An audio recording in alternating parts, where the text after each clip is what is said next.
Welcome to Your Doctor Wants to Quit, a podcast inspired by the need to save healthcare in America.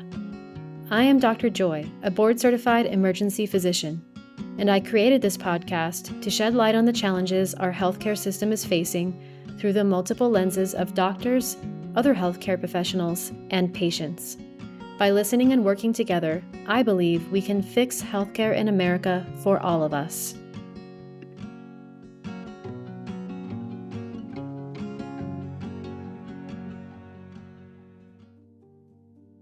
My interactions with physicians, as limited as they had been, I think had built this concept that physicians knew all the things. And, so over time, as I got to better understand what happened in medicine, I started to understand that physicians did not know everything and that no human knows everything. And yet computers can do things that physicians can't. That's Dr. Jacob Ryder, a family physician who has made it his life's work to improve the health of our communities through the innovative use of technology. Some highlights in his professional journey include serving as Deputy National Coordinator for Health Information Technology at the U.S. Department of Health and Human Services, and also as Chief Medical Information Officer at Allscripts, one of the nation's largest health IT developers. Jacob is a third-generation physician in his family, and his perspective comes from a career positioned at the intersection of technology and health that spans 3 decades. All that to say, he did not originally think to follow in the footsteps of his father and grandfathers to pursue a career in medicine. My name is Jacob Ryder. I'm a family doctor, and I got here through a rather circuitous route. I grew up in Boston. And the story goes, I was the son of a psychiatrist who was the son of a psychiatrist. And so growing up, when somebody would ask me, what do you want to be when you grow up? I would say, well, anything but a doctor. I will definitely not be a doctor. And so I went to college for 1 year initially and dropped out and sailed the Atlantic Ocean on a square-rigged ship and scared the crap out of my parents because they thought that was going to be my career, I was going to be a sailor. And somewhere around halfway through that year, I decided, maybe going to college wouldn't be such a bad thing. But I during that year, I read a book that many young adults read. I don't know if it's still in vogue, but Zen and the Art of Motorcycle Maintenance was something that I read and was inspired by some of Robert Pirsig's writing about sort of the ideal education, right? We don't want to go to school to get grades. We don't want to go to school to get affirmation. We should be going to school to learn and grow ourselves in some way. And so when I went back to college, I went to a college that had no grades and therefore, no extrinsic motivators, right? It was all about intrinsic motivators. Jacob attended Hampshire College in Amherst, Massachusetts, where he found the kind of education he was looking for. He was able to take classes across the 5-college consortium: Amherst, Hampshire College, Mount Holyoke, Smith, and the University of Massachusetts. At Hampshire, Jacob was given an open framework for developing his interests without prerequisites or formal grades. In this unconventional learning environment, Jacob thrived. My concentration was cognitive science. And in my final semester, I took a course at University of Massachusetts called The Biology of Behavior. And I was like, wow, this science stuff is actually really cool. So before that, I'd taken no science, which assured me of never going to medical school. Because turns out you have to have science to go to medical school. All the prerequisites. Yeah, and I had none of them. So I was definitely not going to be a doctor. I maintained my ambition to not be a doctor. But this course was so cool. And I was like, maybe science is kind of cool. And maybe I do kind of maybe sort of want to be a doctor. That would be interesting. The year was 1987 when Jacob decided to go to medical school. It was a time before electronic health records, and also a time when the idea of using software to help support clinical decision-making was hard to fathom. There were no smartphones or apps. The internet was in its infancy and certainly not available to the general public. After medical school in Albany, Jacob trained as a family medicine resident in Schenectady, New York, at a small community hospital where on-the-job training allowed him to work in a variety of environments, from emergency medicine to intensive care, primary care, and even obstetrics. Was intentional to leave the academic medical center because I wanted to do community family medicine, and that's really hard to do at an academic medical center. You find that academic medical centers, the family docs are really sort of the true Rodney Dangerfields. They don't get no respect, and you're always sort of standing in line behind someone else. Whereas at a community hospital, we were the only residents, so we ran the intensive care unit, we ran the emergency department, we were the front lines, and I got a great education at a community hospital, much better than I would have gotten at the big house, as they call it. I have to ask, what did your family think of your decision to change course or maybe come full circle and then go to medical school? And how did you relate yourself and your goals for your future to your family legacy of psychiatry? I mean, did you make those connections at all? Did you see yourself as similar and following in that vein? Or did you project a career for yourself that you thought was going to be quite different than what you had experienced growing up? So I think my family's primary response to my decision to go to medical school was relief. I think there was an expectation, perhaps, which is why I resisted that future so strongly. And I am the oldest of my grandparents' offspring. Both of my grandfathers were very prominent San Francisco physicians. My dad's dad created the San Francisco Psychoanalytic Institute and was a peer of Erik Erikson and trained at the Menninger Institute in Kansas, which was sort of the birthplace in the United States of sort of the deep psychoanalytic activity. And my mom's dad was a very prominent San Francisco cardiologist, was the chair of the Department of Cardiology at University of California, San Francisco for many years. So I think there was an expectation that the grandchildren would, or at least some percentage of them, would go into medicine. Turns out I was the only one, but I was the first, and so they had their chips on my square. So I think relief was primary. And I think family medicine was also kind of self-evident. I mean, there was no pressure to pick a specialty per se. And I think family medicine was a nice combination because, as we know, our brains are very much a part of our health. And so that's to say that this is all very tightly connected, right? How we think and how we feel and how we behave and the way that we're responding to the pressures of our lives is very tightly connected to the way that our bodies respond. And so I think my choice of family medicine was a nice combination of my grandfather on the maternal side being a cardiologist and very, very focused on physiology and pathophysiology, and then my dad and his dad focusing on how we feel and how we respond to the pressures of life. My dad used to say that his job was to help people be their best in a non-judgmental way.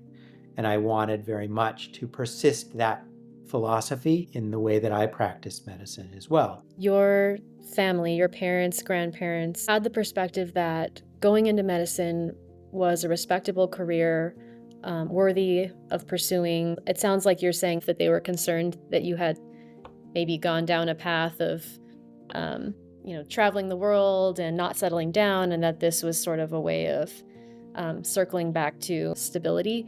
And I'm just wondering if that's what you meant, or if there was something else that made them feel relieved. Yeah, I mean, stability would be a good descriptor. Um, we want our kids to be happy and successful, right? And success may or may not align with making lots of money. I don't think that was a necessary component, but stable, predictable, um, uh, comfortable, right? Those are all, I think, that there was this implicit, it was never explicit. There was an implicit expectation that that's what I would do. I also, at the time, if it wasn't sailing the world, it was being a car mechanic. And that was truly my sort of career choice. Like I wanted to do something useful. And I think there was parental or even grandparental agreement that doing something useful would be a good thing for that lad. And now you have adult children of your own, right? Two, yes. One is 35 and the other is 32. And when you think about your own kids when they were nearing the age of starting to make career choices, what did you think about the idea of them potentially pursuing a career in medicine, contrasting to maybe the way your family thought about it when you were the same age that they are now? Yeah, again, I think there was no explicit pressure, right? And I think my parents would have been truly happy with whatever career path I took. What's interesting is that I think my grandparents were much more judgmental, Hmm. and there was grandparental pressure on me, and I suspect it was similar in our domain. I don't think we pressured our kids, and I think that um, truly we celebrated our kids' ambition to do whatever it was that they found to be inspiring and intellectually challenging, and also was a good fit. Tell me a little bit about the direction that your career has taken.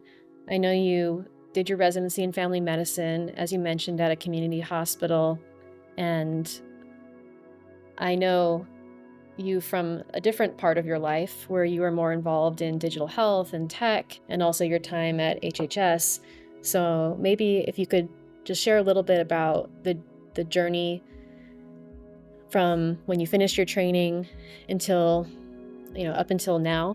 So I think my migration toward digital health started pre-medical school. And I think as I look back and I remember why, one of the reasons I avoided healthcare was I was worried, and I can vividly remember a conversation I had with a physician. I was worried that I would not be smart enough to know everything. And I had this sense that physicians knew everything. And I had a conversation actually with a physician who was a visitor on the ship that I worked on. So I worked on the square-rigged ship. It was actually a science ship, and we took on students who were interested in studying marine mammals, primarily humpback whales. And we followed the humpback whales up and down the Atlantic Ocean. And this physician was one of our students. And I had conversations with him, conversations that I'd never had with anybody in my family. And I remember asking him, how is it that you know everything? And he said, are you kidding me? I don't know everything. And I remember that sort of broke some of my initial resistance, because I had previously thought that physicians knew all things. Where do you And think that thought came from? I don't know. It may have been from my grandfathers, who did seem to be all-knowing, right? Or at least to me, the youngster, they seemed all-knowing. And my interactions with physicians, as limited as they had been, I think had built this concept that physicians knew all the things. What Jacob describes is a generational difference in the way medicine was practiced by his grandfathers, one a cardiologist and the other a psychiatrist, in the 1930s and 1940s.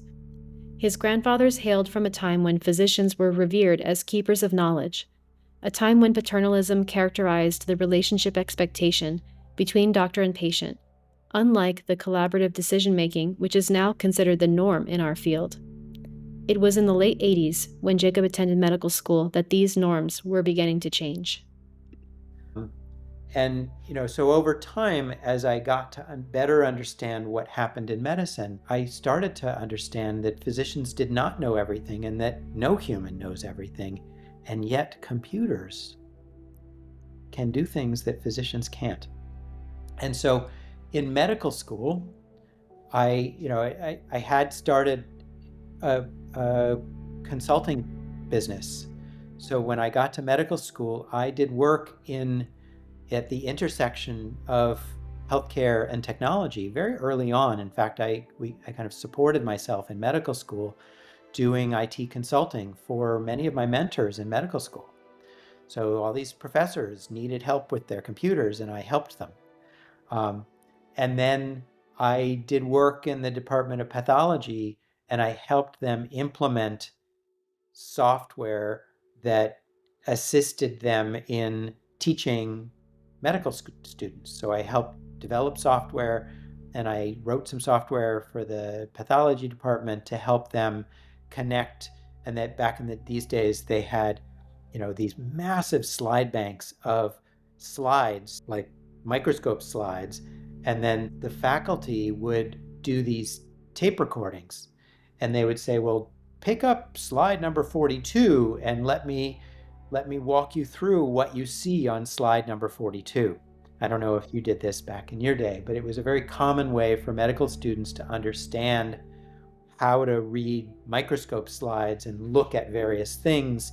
And so we would literally take a cassette tape, stick it into a tape player, and then take the slides and look at those slides through a microscope while we were hearing the narration from one of our teachers.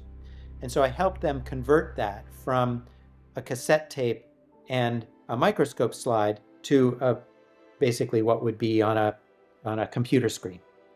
And we would be able to click and hear the narration from our faculty member. And of course, in the early 1990s, this was revolutionary software.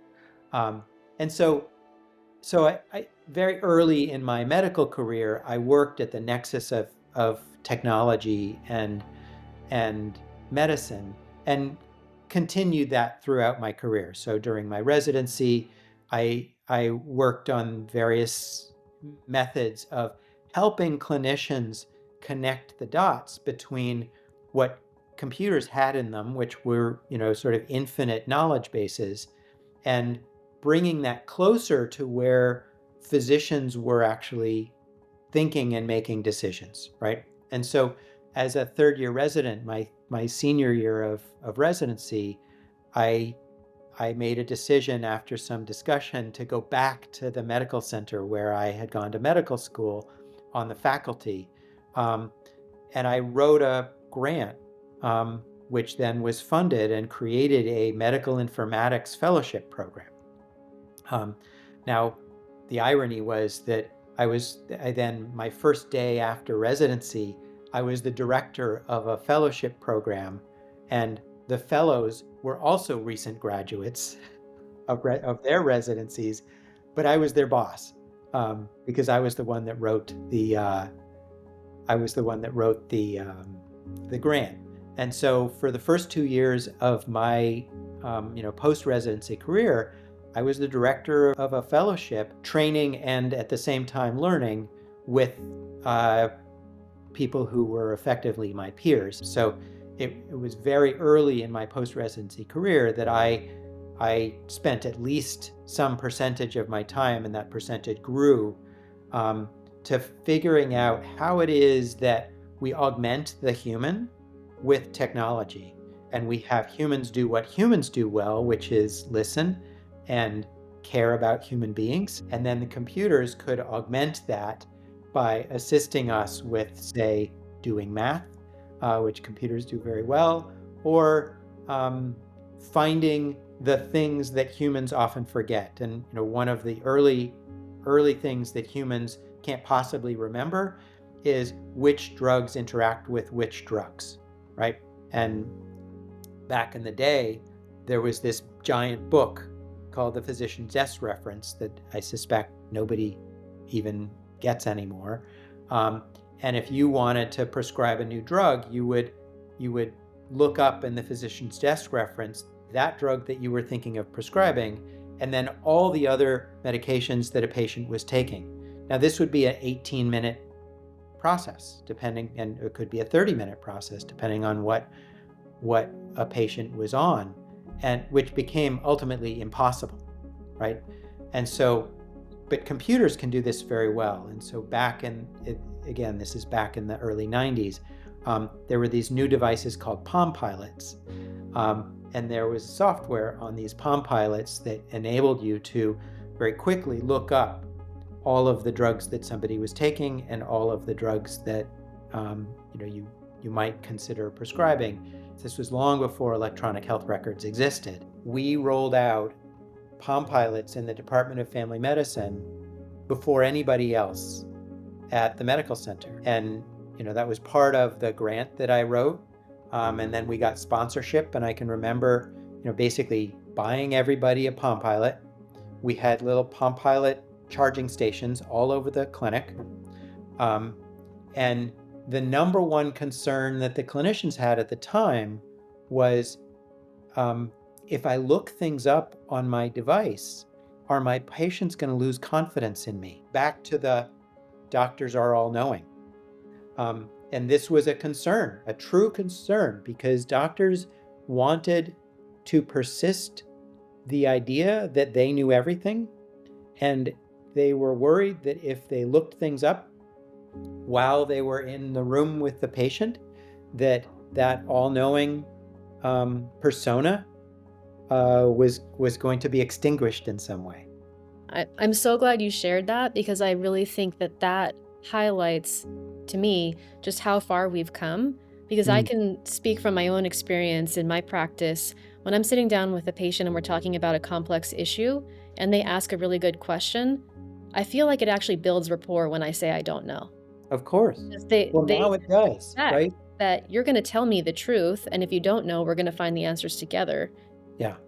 But this is a product of the last 2 decades of evolution of healthcare. And because I think it's the contrast between, the era of my grandfathers, wherein there was an expectation that the physician is all-knowing, the physician is not questioned ever, right? And is someone who tells patients what to do, rather than has a collaborative, team-based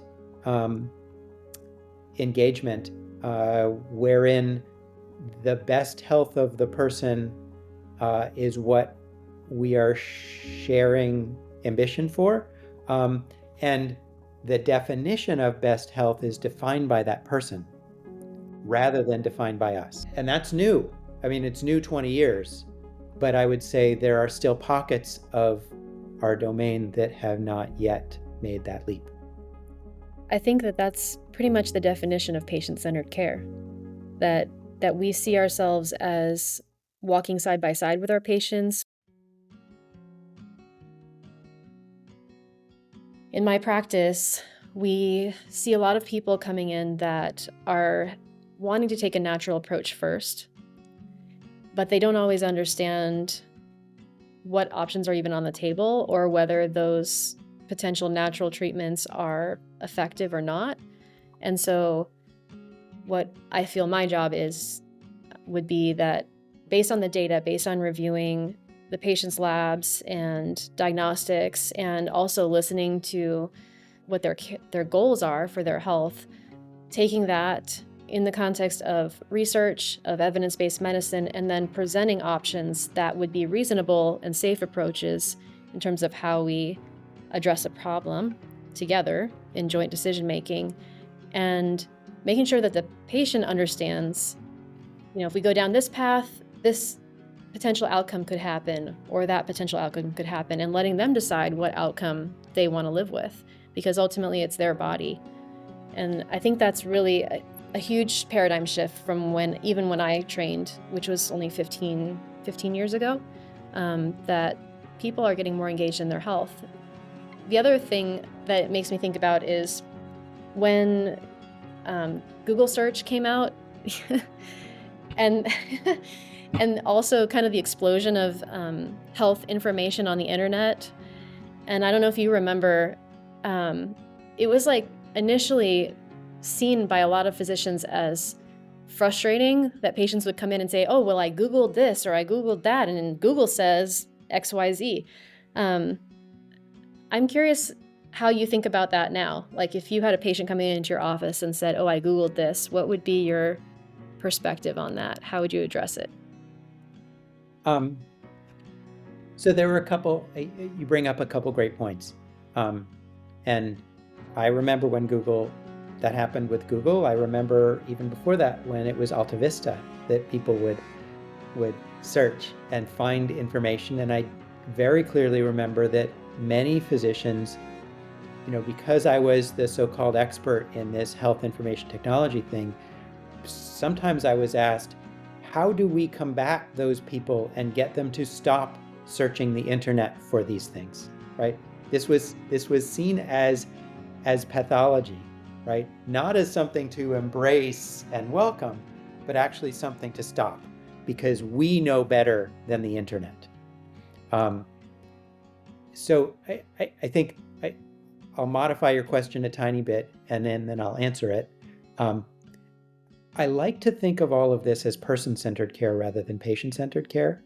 That's true. And I'm a bit of a word nut in that way, but I think it sends a strong message if we refer to the people who have hired us to help coach them toward optimal health as people rather than patients, because part of me still worries that using the word patient heralds the old way of thinking, right?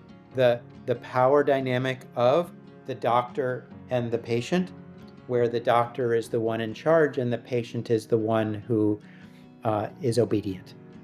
I think that if we change that language and say person, then it may put us on equal footing. And that may just be me, the word nerd, playing games. But I think it could be powerful, right? And as they say, words matter. And so I think if a person came to me having asked ChatGPT a question, right? Because that is the next iteration of all of this, right? The generative AI has become way better than the Google or the Alta Vista or Bing, I guess, if we think about various search engines, right? Because now it's not just I searched for something and I found something, because the challenge with search for something and find is that there is a certain percentage of the time that you would find misinformation, right? With these other tools, the misinformation seems to be filtered much better. Yes, but I mean, in theory, someone is setting the algorithms of ChatGPT to be more geared towards evidence, right? So then, to some extent, although it may be more accurate, it's still being curated, and someone's making those choices on how information is curated. Agreed.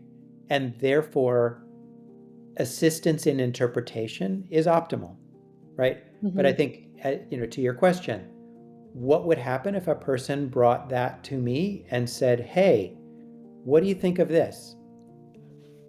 I can collaborate with them to process that information and to help answer questions maybe that the generative AI has or has not answered well for them, and use that to make decisions about what's optimal for that individual.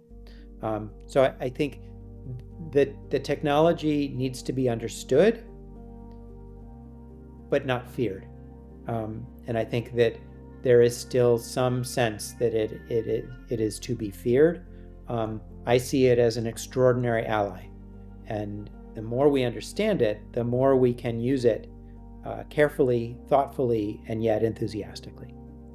I couldn't agree more. And I actually get excited when patients come in and say, oh, I looked this up online. And in fact, I think because people are so conditioned to expect a physician to reject something that they bring to the office that they looked up online. People will often come into my office and say, "Oh, I researched this online and I found blah blah blah, but I know that I'm not supposed to do that, so like please don't be mad at me." And I just laugh because I'm actually excited. I want to hear what they have to say. To me, it says that they're engaging with their health, that they are they're concerned, they care, they bring something interesting to the table that can lead to a discussion where we can both learn. And I find that it's always a positive experience. But I think that there is still this fear, like you're talking about, that is, I think, culturally being phased out as generations of physicians turn over. And I think we're going to see less and less of that because there is going to be more and more information as well. And so people are going to be coming to the office with more education than they would have 20, 30 years ago because it's so accessible. But it's a great thing. I mean, these are powerful tools that we have. We have everything that you want to know about at your fingertips. And it's only going to evolve as time goes on. So that being said, what do you think about the idea that physicians are going to no longer be necessary someday? Because I hear people talk about that a lot. And there was recently, I think you probably are familiar with the company Forward Health that just dissolved. And essentially, from what I understand, their whole model was around creating these healthcare pods where a patient or a person would go into the pod and be diagnosed by sitting in the pod, potentially with a computer interface with a physician, but also with other diagnostic tools that would be within the pod. Do you have any thoughts about that? So I don't know enough about why Forward Health failed to have deep insight into what caused Forward Health to do what they were doing, and then why the floor fell out of that car. But I do have thoughts about how much physicians will be necessary in the future. And as you may recall, I worked for a guy named Vinod Khosla for a little while. And he is, for those who don't know of him, he's a venture capitalist, was one of the co-founders of Sun Microsystems, and now runs an investment firm where most of what he invests in are innovations in healthcare. And now, about 10 years ago, he wrote a famous white paper called 20% Doctor. And his assertion was that in the future, 80% of what doctors do will be done by computers, and 20% will be left to the human beings, which then by extension might mean we need 20% of the physicians that we think we need. And I will say, I fully agree with what Vinod said. I think it's a when, not a whether. But I think that 20% that we humans do is very important.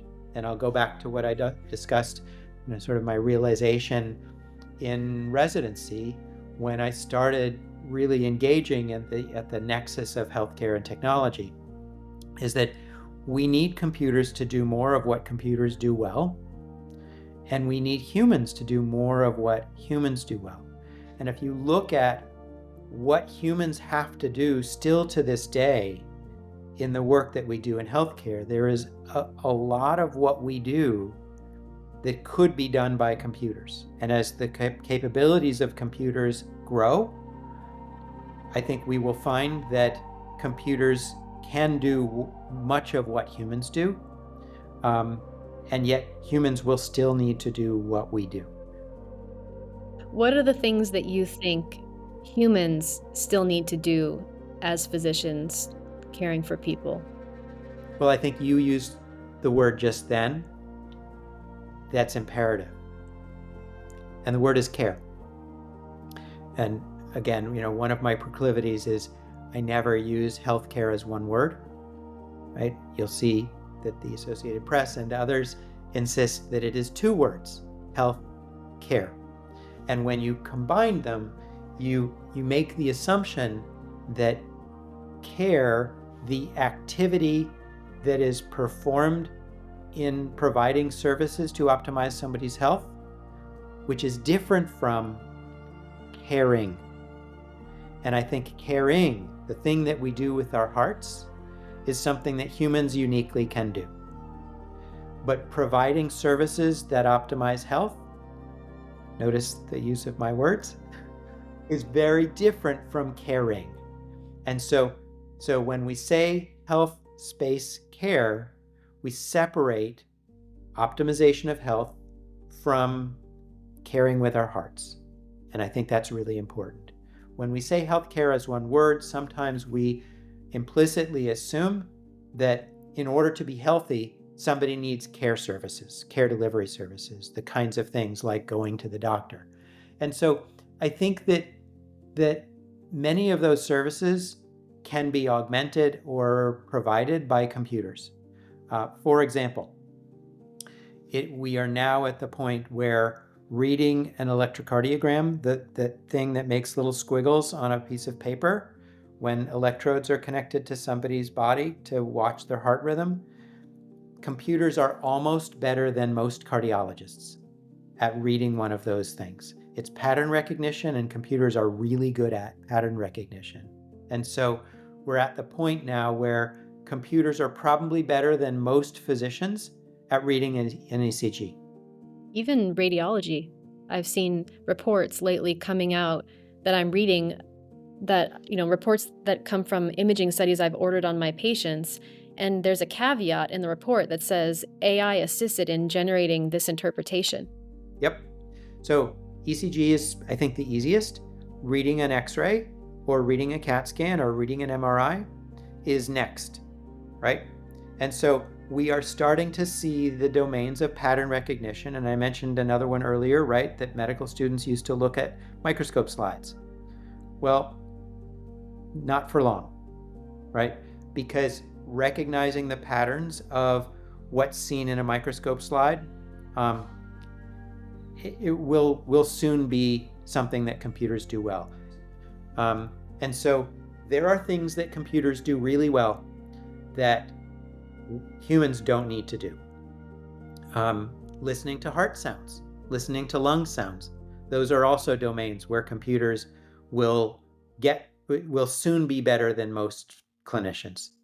And when your doctor puts their stethoscope to your chest, they are listening for certain things. Computers are better at that than many physicians. Let's see, what else? Looking at a retina through it with a camera, looking at a child's ear and looking at the eardrum, that can be done better with technology called acoustic reflectometry. It's better than visual monitoring of an eardrum. So all of these things are examples of care, the activities, right? But caring, listening, problem solving, engaging with somebody and really understanding where they are and where they wish to be, I don't think that's a place where computers are going to replace us. Now, having said that, there is a part of the interaction that there is now good evidence that doctors do a better job than, that computers do a better job than doctors, and that is explaining things, right? And I'm sure you've seen some of that research, right? When a patient asked, I used the 4-letter word. When a person asks for an explanation of a certain thing, doctors have a way of using words that people don't understand, and computers actually do a better job of explaining things in language that people understand, and yet doing so in as detailed a way as someone would need to really deeply understand a certain situation. So what is congestive heart failure? What is high blood pressure? Why should I take my medications for such and such a problem? Computers are now doing a better job explaining, and there have been studies where People have scored the responses to questions, and the doctor responses are actually getting worse scores than the computer generated responses. Do you think that's because humans are imperfect and we get kind of one-track mind, we get used to certain vocabulary, and we sometimes forget about how the information we're delivering is being received? Or do you think it has something to do with the pressure that we feel, the pace at which we have to function? Do you think that there's an element of that? Or do you think just inherently we're just bad at communicating compared to computers? I actually think it's three things, and you mentioned two of them. The first is, who goes to medical school? So I'll tell you a little anecdote. I had a very different experience in medical school, I think, than many people, because I went to Mayo Clinic for medical school. And it is a very, they call it patient-centered place, but person-centered organization. And I actually had to take a personality test as part of the application process. They have a certain culture there that is the needs of the patient come first, and they take that very seriously. So they surveyed all of the physicians at Mayo Clinic, and their psychology department, I guess, came up with this personality test that was designed to score pre-med students on how they matched up with the personalities and core values of the physicians practicing at Mayo Clinic. We never found out what our scores were, but that was a critical component of your application. And I also remember being in medical school and actually having a class where we would be recorded answering questions, like having a standardized patient, as they would call it, and then we would have to respond in a nurturing way, and they would take these videos of us, and we worked with family medicine and psychiatry, I believe. And the professors would actually dissect that video with us and tell us if we were being effective at being compassionate, or if we were being effective at communicating information correctly in a way that was understandable. It was a big emphasis, but I don't know that it was like that everywhere. No, you do know that it was not like that everywhere. I mean, I guess I was in a bubble, and then I left Mayo and found out what the rest of the world was like. Yeah, I mean, there are a handful of medical schools that take an approach like that, Mayo being one. I think Case Western Reserve might be another one that comes to mind. But those are the minority, right? And I think today there's more of an emphasis on the so-called softer skills, but it's still heavily weighted toward basic science excellence and so-called cognitive excellence, which is measured by basic science excellence as admission criteria. So I think, your experience is extraordinary, and it's a bright light, but the norm remains a bias toward cognitive excellence rather than communication or caring excellence. I had similar experiences as a faculty member, actually doing exactly what you described. So I was on the faculty in the Department of Family Medicine. We would do the same kind of training with so-called standardized patients and watch the videos, and then we would go over the videos with students. My take home from that experience was that much of what you're describing actually can't be taught. There were students who did that very, very well, and there were students who didn't do it well, and the students who did it well forever, and the students who didn't do it well never got it. They never built those skills. They didn't build them in residency. In fact, I would say some of the students who did it well in medical school, and I was privileged to be able to watch people go from medical student to resident to attending physician, we actually extinguish some of those skills. And I think that's, to your point, number three is there are extraordinary pressures put on clinicians, right? So there are three components to what makes an excellent clinician, right? And I think of the knowledge, skills, and attitude, right? The three-legged stool, right? So knowledge we can always grow. Skill is something that you and I are now talking about, right? The skill, the ability to listen. We know that clinicians generally give patients somewhere on the order of 20 to 30 seconds to speak before we interrupt them, right? That's a skill. And then attitude.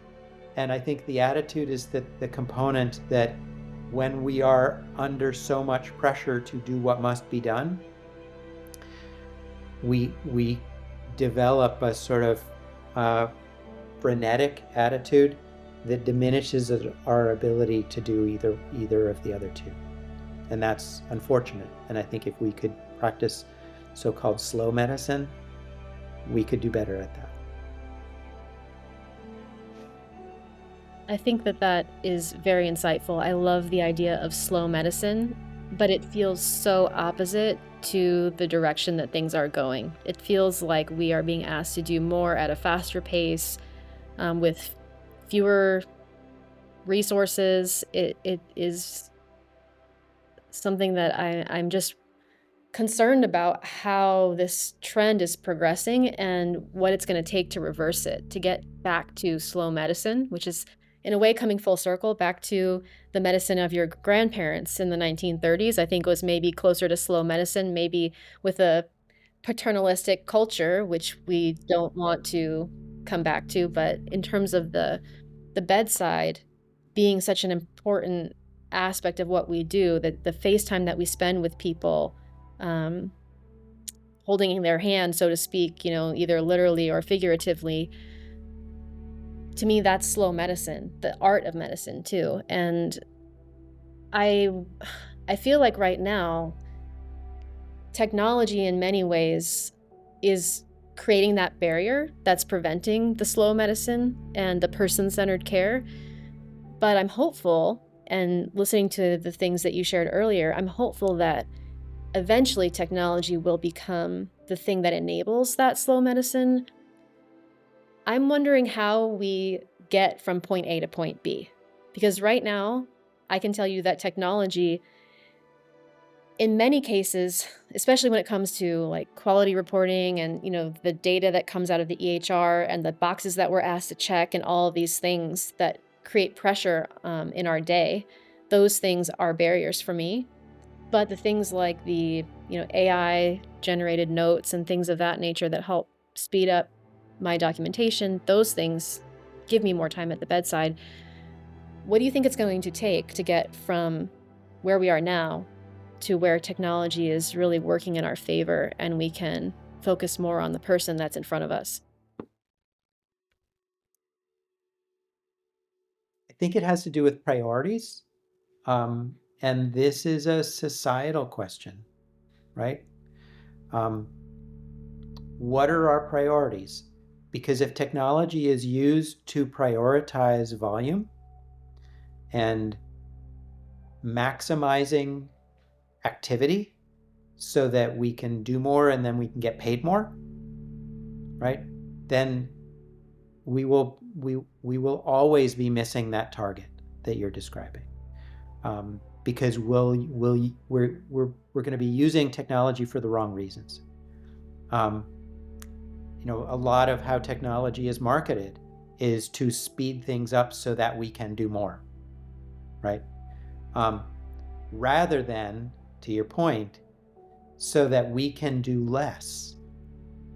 How can we use technology so that we, the humans, do less, and therefore we can spend more time with doing the work, doing the caring that is so essential to what the people that we serve deserve, what they expect. Nobody likes feeling like they're at a supermarket checkout line when they go to the doctor, right?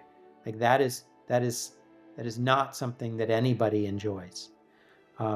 What we want is somebody who's going to listen, who's going to care, and then who's going to collaborate with us to help us make the best decisions that align with what we wish to be our optimal outcome, right?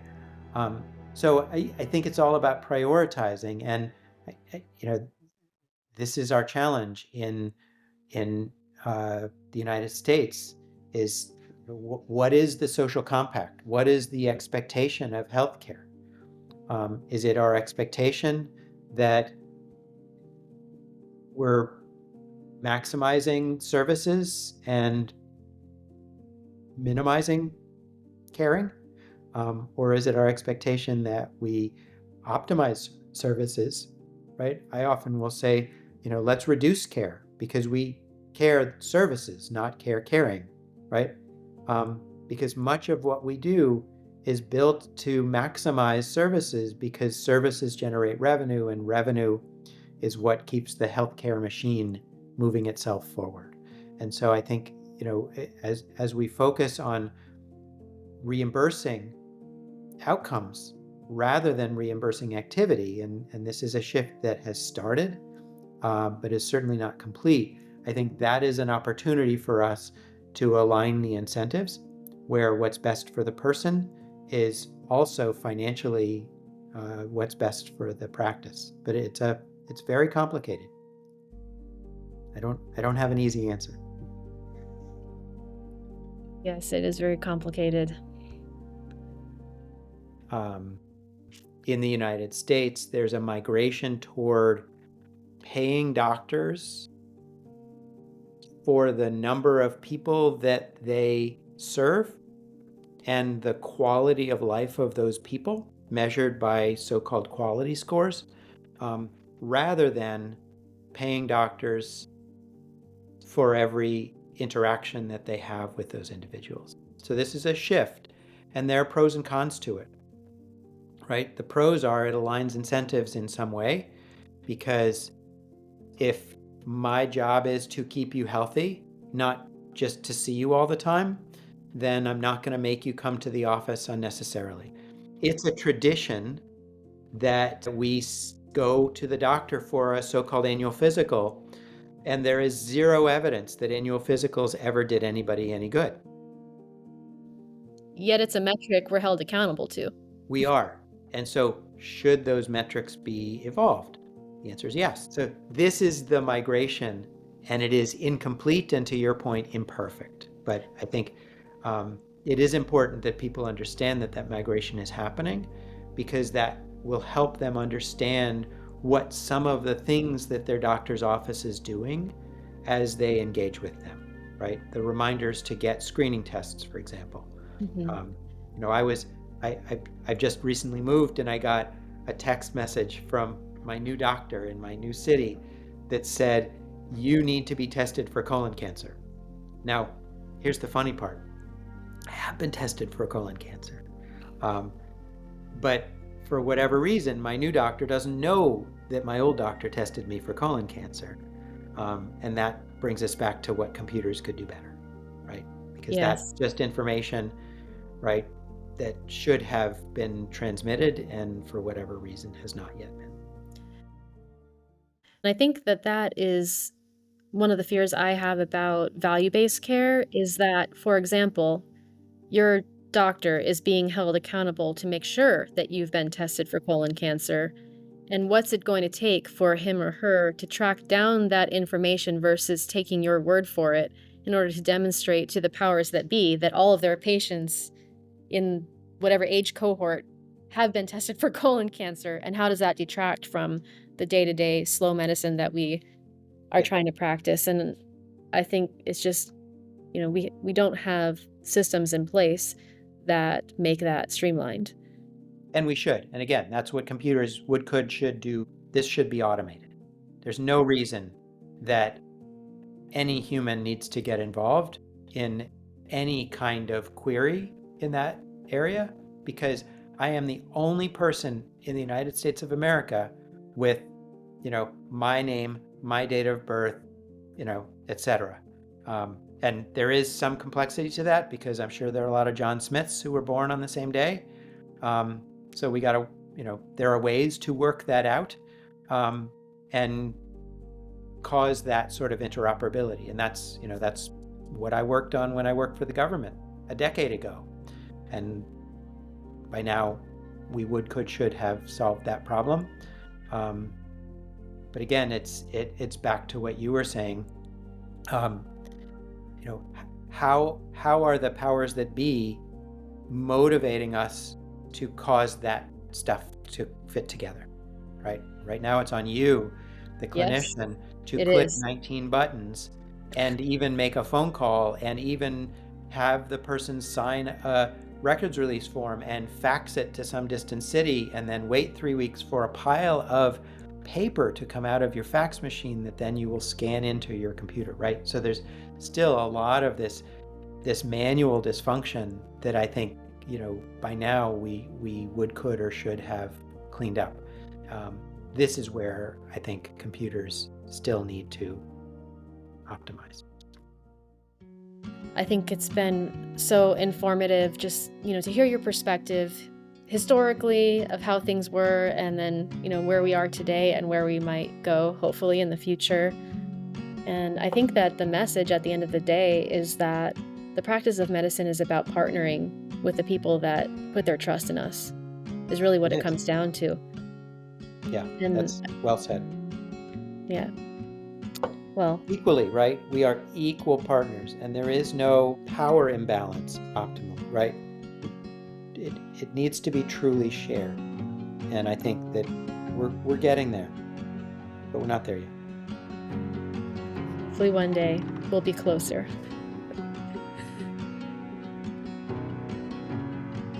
Thank you for listening to Your Doctor Wants to Quit.